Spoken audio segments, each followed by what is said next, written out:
Hello दोस्तों, नमस्कार। मैं आनंद कुमार मिश्रा आपका अपने YouTube चैनल आईएएस मास्टर पे स्वागत करता हूं। आज हम अलाउद्दीन खिलजी के गुजरात अभियान को देखेंगे। आप बहुत बार सोचते होंगे कि अलाउद्दीन खिलजी इतना क्रूर कैसे हुआ। आपके दिमाग में ये बात आती होगी। अलाउद्दीन खिलजी महान कैसे बना, आपके दिमाग में आती होगी। अलाउद्दीन खिलजी पद्मावती को क्यों प्राप्त करना चाहता था, ये भी प्रश्न आपके दिमाग में आता होगा। समझ गए मेरी बात को? तो इन सभी प्रश्नों के उत्तर आपको इसी वीडियो में मिलेंगे और अलाउद्दीन खिलजी के गुजरात अभियान से कभी आप क्वेश्चन गलत नहीं करेंगे। तो अपना वीडियो शुरू करने से पहले कल के प्रश्नों का हम उत्तर आपको बता दे रहे हैं। जो कल का पहला प्रश्न था, लमरू हाथी संरक्षण केंद्र, ये आपका खुला है छत्तीसगढ़ में। आपका दूसरा प्रश्न था, कल का दूसरा प्रश्न आपका था कि ऑस्ट्रेलिया के प्रधानमंत्री कौन है। तो ऑस्ट्रेलिया के प्रधानमंत्री हैं Scott Morrison. Scott Morrison Australia के प्रधानमंत्री हैं। आपका तीसरा प्रश्न था कि लाई हरोबा त्योहार किस राज्य में मनाया जाता। तो लाई हरोबा त्योहार आपका मणिपुर राज्य में मनाया जाता है। और एक ये जंगल का त्योहार है, एक वनों का त्योहार है। अगला प्रश्न था, कामाख्या देवी का मंदिर किस पर्वत पे है। तो कामाख्या देवी का मंदिर नीलांचल पर्वत श्रेणी पर है, असम के गुवाहाटी में। और गुवाहाटी रेलवे स्टेशन सौर ऊर्जा से चलने वाला भारत का पहला रेलवे स्टेशन है। चलिए, अगला क्वेश्चन था, जावेद पायोंग। जावेद पायोंग किस राज्य से हैं। तो असम के जोरहाट से हैं। और इन्हें भारत में वन पिता भी कहा जाता है या वन मानुष्य भी कहा जाता है, जावेद पायोंग को। तो कल के प्रश्नों का आंसर मैंने आज आपको दे दिया। आज का पहला प्रश्न है, नासा का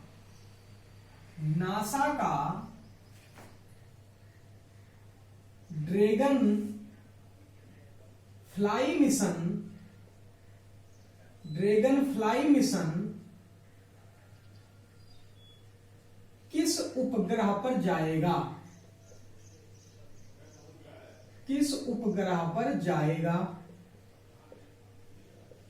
दूसरा प्रश्न आपका है, नासा का क्लीपर मिशन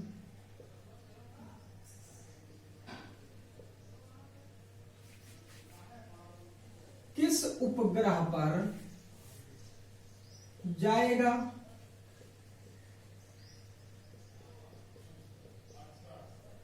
अगला था, नासा का सनराइज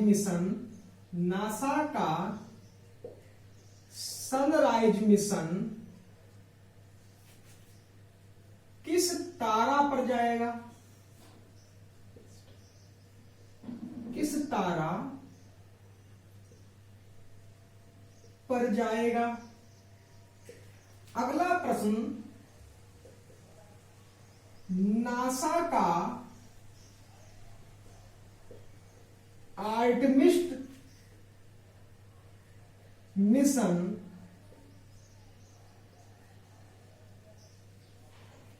किस उपग्रह पर जाएगा।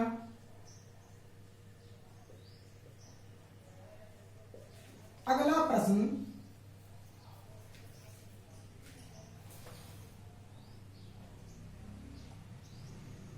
प्रश्न, आपका है,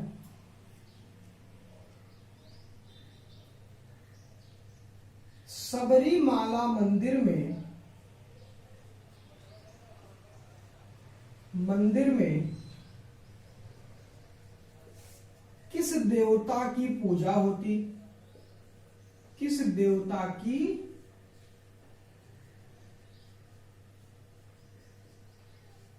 पूजा होती। इसको नोट कर लीजिए, इसका आंसर आप दीजिएगा।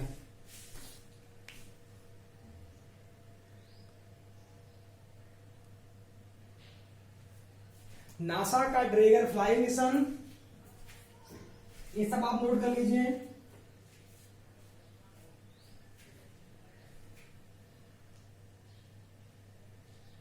चलिए, आज के जो प्रश्न है, प्रश्नों का संग्रह, इसका उत्तर आप कमेंट बॉक्स में दीजिएगा, ठीक है। चलिए अब अलाउद्दीन खिलजी की बात करते हैं।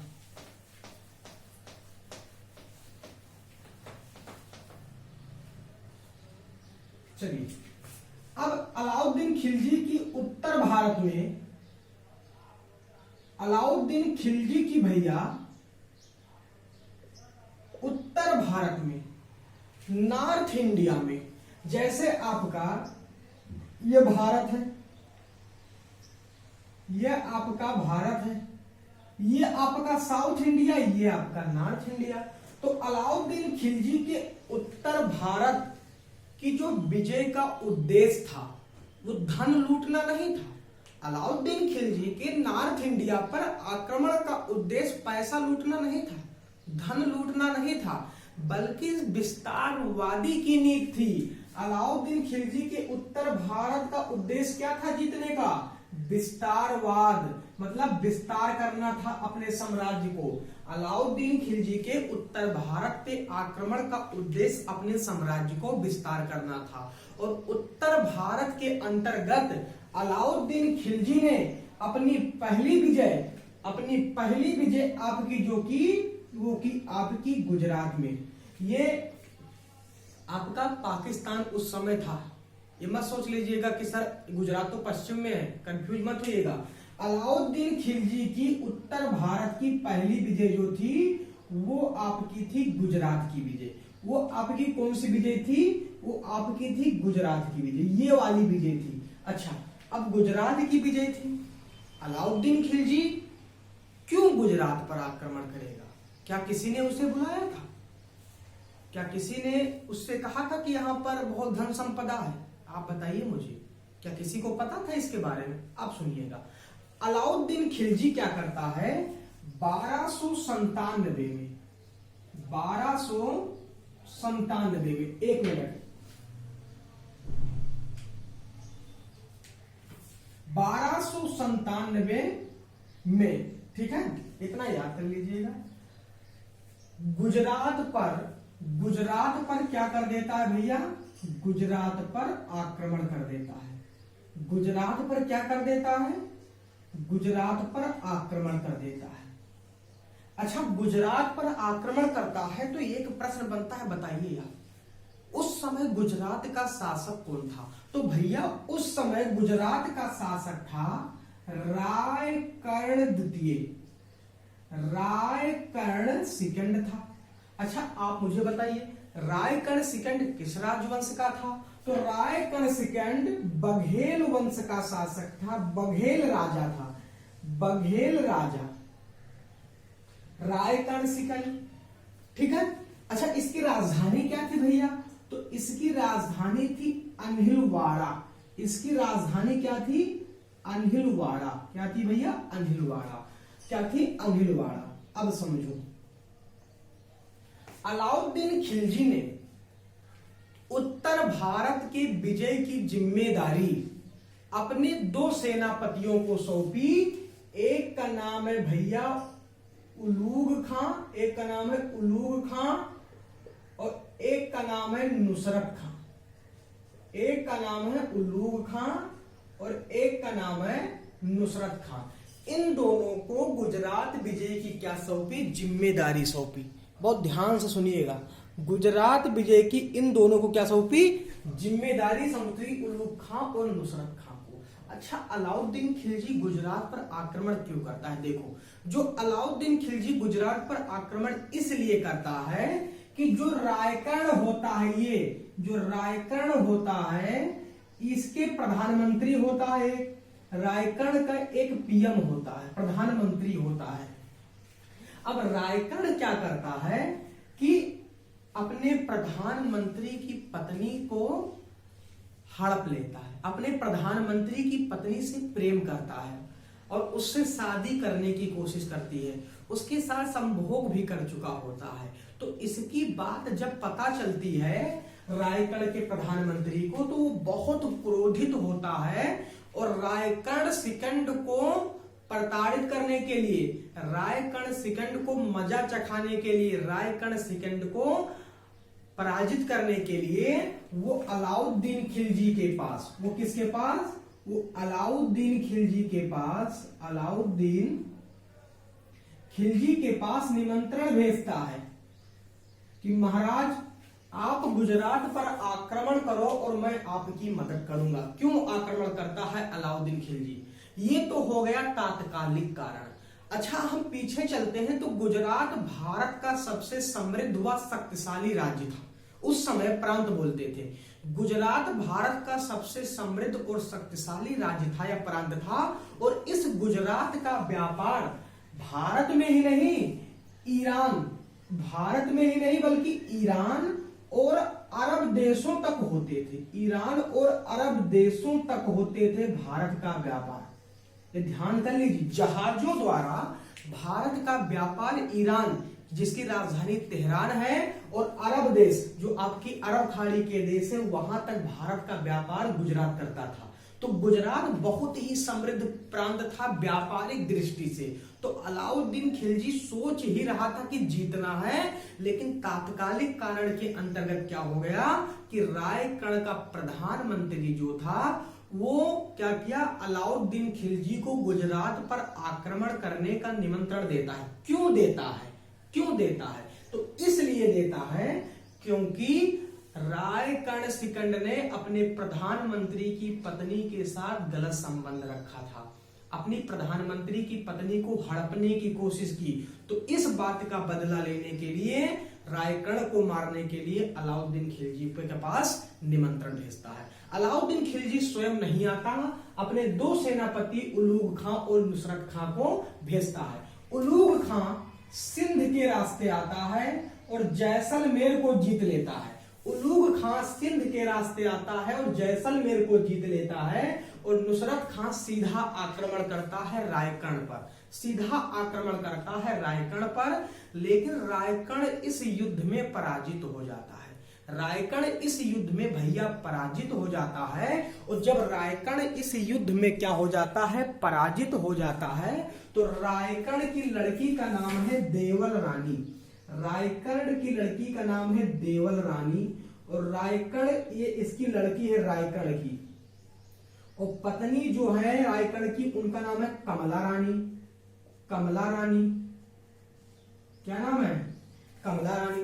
तो रायगढ़ क्या करता है, आ रहा है पुराना, तो रायगढ़ युद्ध हारने के बाद वो भाग जाता है।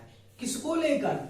अपनी लड़की देवल रानी को लेकर भाग जाता है, लेकिन पत्नी को नहीं ले जाता है। तो जब क्यों ले जाए पत्नी को? जब पत्नी से प्यार ही नहीं करता तो क्यों ले जाए? देवल रानी को लेकर भाग जाता है। वो भाग कहां जाता है? भाग जाता है देवगिरी, और देवगिरी का जो शासक है उसका नाम है रामचंद्र देव। क्या नाम है? रामचंद्र देव। ये देवगिरी के शासक रामचंद्र देव के यहाँ भाग जाता है। कमला देवी बेचारी रो रही होती हैं, कहती है मुझे भी पीछे डिग्गी में ही कहीं जगह दे दो बैठने के लिए, या पीछे गाड़ी में बोरा ही बांधो में घसीटते नहीं चलो मुझे, लेकिन मुझे ले चलो यहाँ से।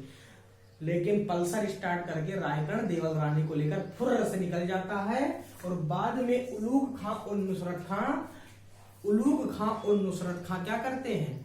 उलूग खां और नुसरत खां कमला देवी पर गलत नजर डालने की कोशिश करते हैं, लेकिन कमला देवी धमकी देती है कि मैं तुम्हारी शिकायत तुम्हारे राजा से करूंगा।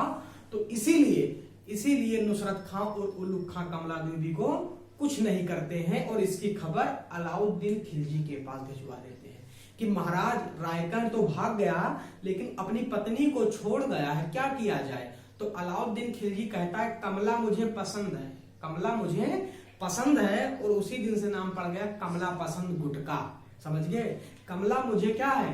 कमला मुझे पसंद है। किसने कहा? अलाउद्दीन खिलजी ने कहा कमला मुझे पसंद है, और कमला देवी अलाउद्दीन खिलजी की पत्नी बन जाती है, और अलाउद्दीन खिलजी चाबी वाबी तिजोरी उजोरी की उसको क्या बना देता है? बिल्कुल मालिक बना देता है, केवल चंद समय के लिए।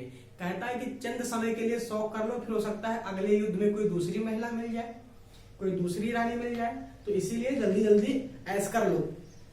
कमला देवी अलाउद्दीन खिलजी की पत्नी बन जाती है, और उलूग खां और नुसरत खां सूरत को लूटते हैं, सोमनाथ मंदिर को लूटते हैं, जिसका जीर्णोद्धार कुमारपाल ने कराया था। उस मंदिर को भी क्या करते हैं? लूटते हैं।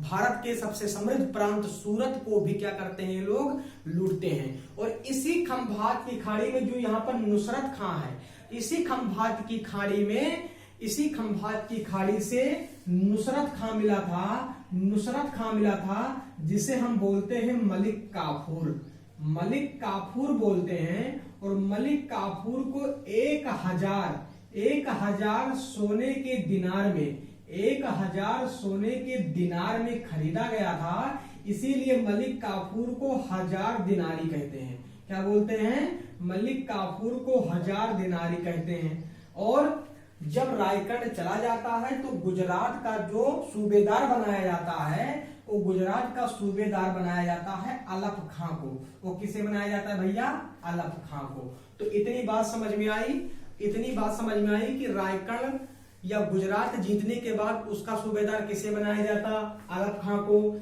अमीर खुसरो कह रहा हूं, मलिक काफूर जो था कितने रुपए में खरीदा गया था? 1000 सोने के दिनार में। तो क्या कहते हैं? 1000 दिनारी कहते हैं। मलिक काफूर का नाम क्या था? नुसरत खां था। इन दोनों ने कहां पर आक्रमण किया? तो गुजरात पर किया। किसके सेनापति थे? अलाउद्दीन खिलजी के सेनापति थे। कब आक्रमण किया? 1297 में किया। शासक कौन था? रायगढ़ सिकंद था। किस वंश का था? बघेल राजा था। लड़की का नाम देवल रानी, पत्नी का नाम कमला रानी। रायगढ़ भागकर कहां चला गया? देवगिरी के शासक रामचंद्र देव के पास। इसकी राजधानी क्या थी? अनिलवाड़ा। और गुजरात का व्यापारिक संबंध ईरान और अरब देशों के साथ था। तात्कालिक कारण क्या था? कि रायगढ़ द्वारा अपने प्रधानमंत्री की पत्नी से प्रेम करना, ये तात्कालिक कारण था। तो अगर वीडियो समझ में आए, लाइक शेयर सब्सक्राइब करना बिल्कुल मत भूलें। धन्यवाद।